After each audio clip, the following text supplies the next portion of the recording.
सोमनाथ सूर्यवंशी आणि विजय वाकोडे यांच्या कुटुंबियांना न्याय देण्याच्या मागणीसाठी काल सुरू झालेला लॉंग मार्च आता दुसऱ्या दिवशीचा आजचा टप्पा खरं तर संपलेला आहे।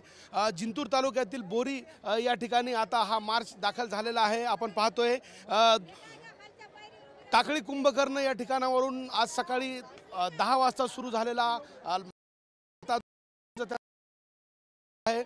बोरी या ठिकाणी या सभागृहामध्ये आजचा हा एकूणच या मार्चचा मुक्काम असणार आहे आणि तब्बल 20 किलोमीटर पायी प्रवास करत आज या ठिकाणी बोरी या ठिकाणी दाखल झालेला मार्च आपण पाहतोय। या सभागृहामध्ये खरं तर आजचा मुक्काम या एकूणच या ठिकाणी होणार आहे। खरं तर दुसरा दिवस आजचा आहे आणि याच ठिकाणी आज एकूणच मुक्काम असणार आहे आणि उद्या सकाळी 10 वाजता या ठिकाणावरून जिंतूर तालुक्यातील हा मार्च दाखल होणार आहे आणि उद्याचा मुक्काम या ठिकाणी तिसरा मुक्काम परभणी जिल्ह्यात उद्या असणार आहे। तुर्तास आज दुसरा दिवसाचा मुक्काम बोरीमध्ये असणार आहे आणि आजचा प्रवास एकूण 20 किलोमीटरपर्यंतचा पायी प्रवास आज संपलेला आहे। कॅमेरा पर्सन अनिकेत दहातोंडेसह नजीर खान, TV9 मराठी, बोरी, परभणी।